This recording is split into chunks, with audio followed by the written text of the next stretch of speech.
أعوذ بالله من الشيطان الرجيم بسم الله الرحمن الرحيم സ്വഹാബികളിൽ ഉഹദിൽ ഷഹീദായ സ്വഹാബിമാരെ ഓരോരുത്തരെയും നിബിധങ്ങൾ കൊണ്ടുവരുമ്പോ അല്ലാഹുവിന്റെ റസൂൽ ചോദിക്കുമായിരുന്നു, ഈ കൂട്ടത്തിൽ ആരാണ് ഏറ്റവും കൂടുതൽ ഖുർആൻ മനഃപ്പാഠമാക്കിയത്? ഒരു ഖബറിൽ ഒന്നിലേറെ സ്വഹാബിമാരെ മറവ് ചെയ്യും. ഒറ്റ ഖബറിൽ ഒന്നിലേറെ സ്വഹാബിമാരുണ്ടാകും. അതിൽ ഖിബലയിലേക്ക് ആദ്യം നിബിധങ്ങൾ വെക്കുന്നത് ആ കൂട്ടത്തിൽ മരിച്ച സ്വഹാബിമാരിൽ ഷഹീദായവരിൽ ആർക്കാണോ ഖുർആൻ ധാരാളം മനഃപ്പാഠമുണ്ടായിരുന്നത് അവരെയാണ് ഖിബലയിലേക്ക് നിബിധങ്ങൾ ആദ്യം വെക്കുന്നത്. പിന്നെയാണ് അടുത്തുള്ള ആളുകളെ ബാക്കിലാണ് വെക്കുക. ഇങ്ങനെ പോലും വിശുദ്ധ ഖുർആനുമായുള്ള ബന്ധം ഖബറിൽ പോലും നിബിധങ്ങൾ പരിഗണിച്ചിരുന്നു സ്വല്ലല്ലാഹു അലൈഹി വസല്ലം. ബനൂ തമീം ഗോത്രക്കാർ, വഫദ് ബനീ തമീം. ബനൂ തമീം എന്ന അറേബ്യയിലെ ഏറ്റവും വലിയ ഗോത്രമാണ്. അവർ അല്ലാഹുവിന്റെ റസൂലിന്റെ അടുത്തേക്ക് വരുന്ന ആമുൽ വുഫൂദിൽ നിവേദക സംഘങ്ങൾ വന്നിരുന്ന കാലമുണ്ട്. മക്കം ഫതഹിന്റെ ശേഷം അവർ അല്ലാഹുവിന്റെ റസൂലിന്റെ മുമ്പിലേക്ക് വരികയും നിബിതങ്ങളുടെ ഹുജറാത്തിന്റെ ബാക്കിൽ നിന്നിട്ട് അവരിങ്ങനെ പറഞ്ഞു, മദ്ഹുനാ സൈനുൻ വദമ്മുനാ ശൈനുൻ. ഞങ്ങളെ അഭിമാനം പറയുന്നത്, ഞങ്ങളെ പുകഴ്ത്തി പറയുന്നത് അത് നല്ലതാണ്, ഞങ്ങളെ ചീത്ത പറയല്ലേ അത് മോശമാണ് എന്നിങ്ങനെ പാട്ടുപാടാണ്. ഖുർആൻ പറഞ്ഞല്ലോ, ഇന്നല്ലദീന യുനാദൂനക മിൻ വറാഇൽ ഹുജറാത്ത് അക്സറുഹും ലാ യഅഖിലൂൻ. അങ്ങയുടെ റൂമുകളുടെ പിന്നിൽ വന്ന് അങ്ങയുടെ പേര് വിളിച്ച് യാ മുഹമ്മദു എന്ന ഉച്ചനേരത്ത് വിശ്രമിക്കുന്ന നബിയെ, അങ്ങയെ പേര് വിളിച്ച് ശല്യപ്പെടുത്തുന്ന ആളുകൾ അവരിൽ അധികമാർക്കും ബുദ്ധിയില്ല നബിയെ, ബുദ്ധിയില്ല എന്ന് പറഞ്ഞ ബനൂ തമീമിൽപ്പെട്ട ആളുകളാണ്. അല്ലാഹുവിന്റെ റസൂലിന്റെ അടുത്ത് വന്നിട്ട് അവർ പറയുന്നു, മദ്ഹുനാ സൈനുൻ വദമ്മുനാ ശൈനുൻ. ഞങ്ങളെപ്പറ്റി നല്ലത് പറഞ്ഞോളൂ, അത് നല്ലതാണ്, ഞങ്ങളെപ്പറ്റി മോശം പറയല്ലേ, അത് മോശമാണ് എന്നിങ്ങനെ പറഞ്ഞപ്പോ അല്ലാഹുവിന്റെ ഹബീബ് പുറത്തേക്ക് ഇറങ്ങി വന്നൊരു കാര്യം പറഞ്ഞു കൊടുത്തു.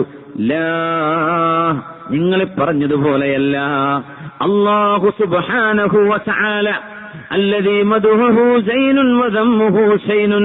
നിങ്ങളെപ്പറ്റി പുകഴ്ത്തലല്ല നല്ലത്, നിങ്ങളെ മോശം പറയലല്ല മോശപ്പെട്ടത്. അല്ലാഹുവിനെ പറ്റി നല്ലത് പറയൽ നന്മയാണ്, അല്ലാഹുവിനെ ചീത്ത പറയല്ലേ അത് മോശമാണ്. ഫഹുവ ഇദാ ഹബ്ബൽ അബ്ദ സുബ്ഹാനഹു. അല്ലാഹു ഒരാളെ ഇഷ്ടപ്പെടുകയാണെങ്കിൽ ഖറബഹു വനജ്ജാഹ്, അല്ലാഹു അരികത്തേക്ക് കൊണ്ടുവരും. വജഅലഹു മിനസ് സുലഹാഇ ഫിദ്ദുനിയാ വൽ ആഖിറ. അല്ലാഹു തആല അവരെ ദുനിയാവിലെ ഏറ്റവും നല്ല സ്വാലിഹീങ്ങളുടെ കൂട്ടത്തിലേക്ക് അവരെ പെടുത്തും. എന്നാൽ വഇദാ കരിഹൽ അബ്ദ, അല്ലാഹു ഒരാളെ വെറുക്കുകയാണെങ്കിൽ മഖസഹു വഅദല്ലഹു വഅഖ്സഅഹു വഹഖറ. ഒരു മനുഷ്യനെ അല്ലാഹു ഇഷ്ടപ്പെട്ടില്ലെങ്കിൽ അവരല്ലാഹുവിനെ നിസ്സാരപ്പെടുത്തും. അതുകൊണ്ട് മുഅ്മിനെ, റബ്ബിന്റെ സ്നേഹം കിട്ടുന്ന ഭാഗ്യം അല്ലാഹു നമുക്ക് നൽകി അനുഗ്രഹിക്കട്ടെ. മുആവിയ റളിയല്ലാഹു അൻഹു, മുആവിയ ഇബ്നു അബീ സുഫിയാൻ എന്നവരെ ആയിഷ ബീവി റളിയല്ലാഹു അൻഹയ്ക്ക് ഒരു കത്തെഴുതിയിട്ട് ഒരു ചോദ്യം ചോദിച്ചിട്ടുണ്ടായിരുന്നു. ആയിഷ ബീവിയോട് ചോദിച്ച ചോദ്യം ഇതാണ്, അനിക്തുബി ലീ മൗഇലതൻ വഔജിസി. ആയിഷ ബീവി, എനിക്കൊരു ഉപദേശം നിങ്ങൾ എഴുതി തരണം, അത് കുറെ എഴുതരുത്, കുറച്ചു മതി. അങ്ങനെയാണ് കുറച്ച്, എപ്പോഴും നല്ലത് അങ്ങനെയാണ്. ഷോർട്ട് ആൻഡ് പ്രിസൈസ് അല്ലേ, വളരെ ചുരുക്കി ചെറുതാക്കി എഴുതണമെന്നാണ്. വാത് പറയുകയാണെങ്കിലും അങ്ങനെ തന്നെയാണ്. ഞാപ്പത് പറഞ്ഞാൽ പെട്ടെന്ന് ഇപ്പൊ തന്നെ വാത് നിർത്തേണ്ടി വരും. കുറെ പറയാതെ കുറച്ച് പോയിന്റുകൾ പറഞ്ഞ് നിർത്തിയാൽ അത്ര മതി എന്നാണ്. പക്ഷെ സംഘാടകര് വിടൂലല്ലോ. ഇങ്ങനെയൊക്കെ ആൾക്ക് കൂട്ടിയിട്ട് ഇപ്പൊ ഒരു മണിക്കൂർ അരമണിക്കൂർ പറഞ്ഞിപ്പോ ഇതാ സുന്നത്തെന്ന് പറഞ്ഞ് ഇറങ്ങിപ്പോയാലേ ശരിയാവൂലല്ലോ. അതുകൊണ്ട് പിന്നെ പറയാണ്, നിങ്ങൾക്ക് തിരക്കില്ലോല് പോയിക്കോളിട്ടോ. ഞാനത് എന്റെ സൗകര്യം പറയണം. മൂത്രമൊഴിക്കാനോ ഷുഗറിലോല് വിശക്കുന്നവരൊക്കെ ഉണ്ടാവും ചിലപ്പോ. നിങ്ങൾ ധൈര്യമായിട്ട് പോയിക്കോളി. എന്റെ സദസ്സിൽ എന്റെ കാര്യം ഞാൻ പറയാലോ. ആരും ഇങ്ങനെ ഇറങ്ങിപ്പോയിന്ന് വെച്ചാൽ എനിക്കൊരു വിഷമം തോന്നാറില്ല. ഓൽക്ക് എന്തെങ്കിലും കാര്യം ഉണ്ടാവുമെന്നാണ് ഞാൻ മനസ്സിലാക്കാറുള്ളത്. അപ്പോ അങ്ങനെ ആരും വിഷമിച്ചിരിക്കരുത്. ചിലപ്പോൾ ഈ ചർച്ച ഇച്ചിരി നീണ്ടുപോയേക്കും. വല്ലാണ്ട് നീണ്ടു പോകുന്നില്ല, 12 മണിക്കപ്പുറമൊന്നും പോകില്ല ഇൻഷാ അല്ലാഹ്. അപ്പൊ അല്ലാഹു സുബ്ഹാനഹു വ തആല അല്ലാഹു മൂജസായിട്ടാണ് പറയുന്നത്, ചുരുക്കിയിട്ടാണ് പറയുന്നത്. നബിതങ്ങളും അങ്ങനെ ജവാമിഉൽ കലീം, വളരെ പ്രിസൈസ് ആയിട്ട് ആശയസമ്പുഷ്ടമായ വാക്കുകൾ പറയുന്നു. ആയിഷ ബീവിയോട് പറയാം, ആയിഷ ബീവി ഒരു ഉപദേശം തരണം. ആയിഷ ബീവി, ആരാ ചോദിക്കുന്നത്? ഭരണാധികാരിയായ മുആവിയ റളിയല്ലാഹു അൻഹു. എന്നിട്ട് പറഞ്ഞു, ആയിഷ ബീവി ഒരു ഉപദേശം തരൂ. നമ്മൾ അങ്ങനെ ചോദിക്കണം ആലിമീങ്ങളോട്, നിങ്ങളൊരു ഉപദേശം തരും, എനിക്ക് നന്നാവണം, ഒരു ഉപദേശം തരണം എന്ന് പറയണം, ചോദിച്ചു വാങ്ങണം എന്നാണ്. മനസ്സ് കടുത്തു പോകുമ്പോ, മനസ്സിന് ഒരു നൈർമല്യം വരാൻ എന്തെങ്കിലും ഒരു ദിക്ർ പറഞ്ഞു തരൂ, ഒരു നന്മ പറഞ്ഞു തരൂ, എനിക്കൊരു ഉപദേശം തരൂ, ഇങ്ങനെ വിവരമുള്ളവരോട് ചോദിക്കണം എന്നാണ്. അപ്പൊ ആർക്കപ്പം നേരുള്ളതല്ലേ? ഇതിനൊക്കെ ഇടയ്ക്ക് സമയം കണ്ടെത്തണം. നമ്മുടെ ആഖിറത്തിന്റെ വിഷയമാണ്. അൽഹംദുലില്ലാഹ്. ആയിഷ ബീവി ആയിഷ ബീവി ഒരു ചെറിയ ഉപദേശം, കുറെ വേണ്ട, കുറച്ചു മതി, ഒരു ഉപദേശം തരണം എന്ന് പറഞ്ഞപ്പോ ആയിഷ ബീവി റളിയല്ലാഹു അൻഹ ഹംദും സ്വലാത്തും എഴുതിയിട്ട് പറഞ്ഞു, അമ്മാ ബഅദു. ഹംദും സ്വലാത്തും കഴിഞ്ഞിട്ട് ആയിഷ ബീവി കൊടുത്ത ഉപദേശം ഇതാണ്, ഒരു ഹദീസാണ്. فإني سمعت رسول الله صلى الله عليه وسلم يقول, അല്ലാഹുവിന്റെ റസൂൽ പറയുന്നത് ഞാൻ കേട്ടിട്ടുണ്ട്. നബി പറയാൻ, മൻ അർളന്നാസ ബിസഖത്തില്ലാഹ് സഖിതല്ലാഹു അലൈഹി വഅസ്ഖത അലൈഹിന്നാസ്. ജനങ്ങളെ സന്തോഷിപ്പിക്കാനും ജനങ്ങളുടെ കയ്യടി വാങ്ങാനും അള്ളാഹുവിന് ഇഷ്ടമില്ലാത്തത് ചെയ്താൽ, ഇങ്ങനെ ജനങ്ങളെ സന്തോഷിപ്പിക്കുക, ആ ചെയ്യുന്ന പണി അള്ളാഹ്ക്ക് ഇഷ്ടമല്ല എന്നവൻ അറിയാം. അള്ളാഹുവിനെ ദേഷ്യപ്പെടുത്തിയിട്ട് ജനങ്ങളെ സന്തോഷിപ്പിക്കാൻ വേണ്ടി ഒരു കാര്യം ചെയ്താൽ സഖിതല്ലാഹു അലൈഹി, അള്ളാഹു അവനോട് ദേഷ്യപ്പെടും. വഅസ്ഖതന്നാസ അലൈഹി, അവന്റെ മേൽ ജനങ്ങളെ അള്ളാഹു ദേഷ്യപ്പെടുത്തും. ജനങ്ങളെ തൃപ്തിപ്പെടുത്താൻ വേണ്ടി ചെയ്ത പണിയാണ്, അള്ളാഹ്ക്ക് ഇഷ്ടമല്ലാത്തതാ ചെയ്തത്, ജനങ്ങൾക്ക് ഇവനോട് വെറുപ്പുണ്ടാവുന്നതാണ്. നബി തങ്ങൾ പറഞ്ഞു, ഇത് വലിയ അനുഭവമുള്ള ഹദീസാണെന്നാ പറയാം, മുജറബായ സംഭവമാണ്. വമൻ അർളല്ലാഹ ബിസഖത്തിന്നാസ്, ജനങ്ങൾക്ക് ദേഷ്യമുള്ള കാര്യം എന്നാൽ അത് അള്ളാഹുവിന് ഇഷ്ടമുള്ളതാണ്. അങ്ങനെ ചെയ്തു. ഇപ്പൊ ജനങ്ങൾ സ്ഥിരം ചെയ്യുന്ന ഏർപ്പാടുണ്ടാവും, അതിപ്പോ എന്താ എല്ലാവരും ചെയ്യണതല്ലേ? ഒരു പലിശക്ക് എടുക്കലോ ഒരു പണയം വെക്കലോ, അതൊക്കെ ഇപ്പൊ എന്താ കുഴപ്പം? അതൊക്കെ എല്ലാവരും ചെയ്യണില്ലേ?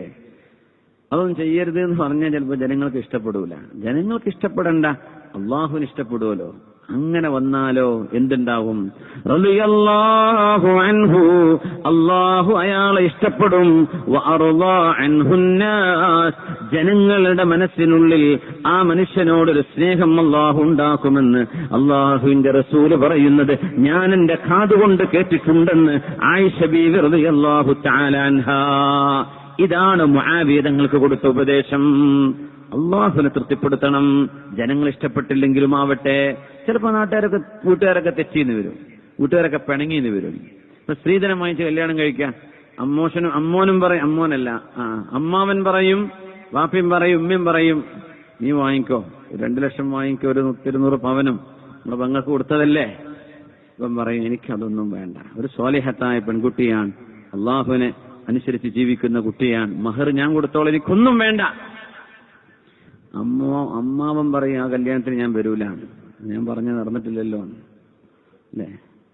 വീട്ടുകാരെ പറയും, എന്നാ പിന്നെ ചെലവൊക്കെ ഇങ്ങനെ വഹിച്ചാൽ വാപ്പാന്റെ സഹായം ഉണ്ടാവൂല, വാപ്പാന്റെ വക ഒരു ഭീഷണി. ഉമ്മ പറയും, കുട്ടിയെ പുതിയണ്ണനെ മാറ്റാനൊന്നും ഇവിടുന്ന് ആരും ഞാൻ പറഞ്ഞേക്കൂലട്ടോ. ആയിക്കോട്ടമ്മ, കുഴപ്പമില്ല എന്ന് പറഞ്ഞ് ഇവൻ അള്ളാഹുവിനെ തൃപ്തിപ്പെടുത്തി, എന്നാൽ ജനങ്ങളെ തൃപ്തിപ്പെടുത്തിയില്ല. ഇവന്റെ ഈ നിലപാടിലേക്ക് ജനങ്ങളുടെ മനസ്സിനെ അള്ളാഹു ഇഷ്ടപ്പെടുത്തി കൊടുക്കുന്നതാണ്. ഒരു വിഷമം ഉണ്ടാവില്ല. അള്ളാഹു തആല നല്ല അവനെ ഇഷ്ടപ്പെടുന്ന പ്രവർത്തനങ്ങൾ ചെയ്യാൻ അള്ളാഹു നമുക്ക് തൗഫീഖ് തരട്ടെ. ആമീൻ യാ റബ്ബൽ ആലമീൻ. ഇബ്നു മസ്ഊദ് റളിയല്ലാഹു തആല അൻഹു, ഇബ്നു മസ്ഊദ് റളിയല്ലാഹു തആല അൻഹു ഉദ്ധരിച്ച ഒരു ഹദീസ്, മഹാനവറുകൾ കേട്ട ഒരു ഹദീസ് ഇമാം ബുഖാരി തങ്ങളും മുസ്ലിം തങ്ങളും ഉദ്ധരിച്ചിട്ടുണ്ട്. ഖാല ലി അലൈഹി സ്വലാത്തു വസ്സലാം, വിശുദ്ധ ഖുർആൻ ഏറ്റവും കൂടുതൽ ഇഷ്ടപ്പെട്ട സ്വഹാബിയാണ് ഇബ്നു മസ്ഊദ് എന്നവരെ. ഖുർആൻ അത്രയ്ക്ക് ഇഷ്ടമായിരുന്നു. നബി തങ്ങൾ പറഞ്ഞു, ഇഖ്റ അലയ്യൽ ഖുർആൻ. ഇബ്നു മസ്ഊദേ, നിങ്ങൾ എനിക്കൊന്ന് ഖുർആൻ ഓതിത്തരൂ, ഞാനൊന്ന് കേൾക്കട്ടെ എന്ന് പറയാം. ഭർത്താവ് പറയാ ഭാര്യയോട്, നീ ഒന്ന് ഖുർആൻ ഓതിക്കേ, ഞാൻ കുറച്ചേരം കേൾക്കട്ടെ. ഭർത്താവിനോട് ഇങ്ങോട്ടും ചോദിക്കാൻ പറ്റൂട്ടോ അവൾക്ക്. അപ്പൊ രണ്ടാൾ അങ്ങോട്ടും ഇങ്ങോട്ടും ഓതി കൊടുക്കുക, ഒരാൾ കേൾക്കുന്നു. കേൾക്കുമ്പോ ഒരു ആനന്ദം.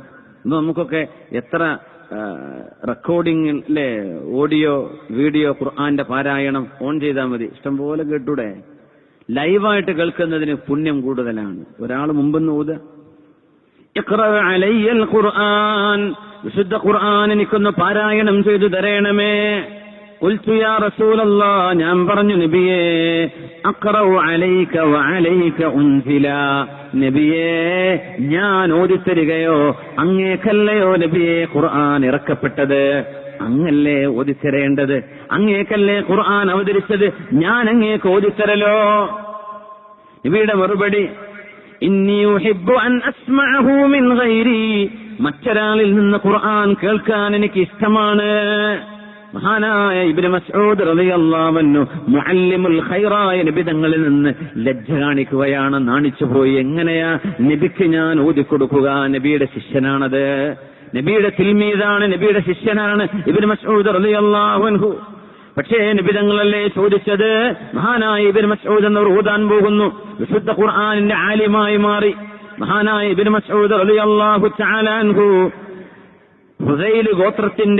ഹുസൈൽ ഗോത്രക്കാരുടെ ആട് മേച്ചു നടന്നിരുന്ന ആട്ടിടയനായിരുന്നു ഇബ്നു മസ്ഊദ് റളിയല്ലാഹു അൻഹു. ആട്ടിടയനാ, പക്ഷേ ഖുർആൻ കിട്ടിയപ്പോ, ആലിമുൽ ഖുർആനായി മാറിയപ്പോ എത്രയാണ് സ്ഥാനം, എത്രയാ മഹത്വം.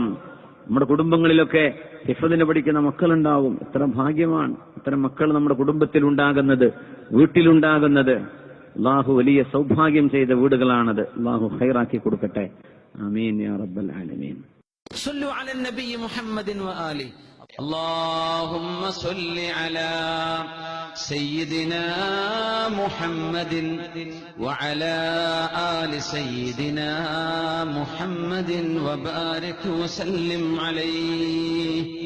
اللهم صل على سيدنا محمد وعلى آل سيدنا محمد وبارك وسلم عليه.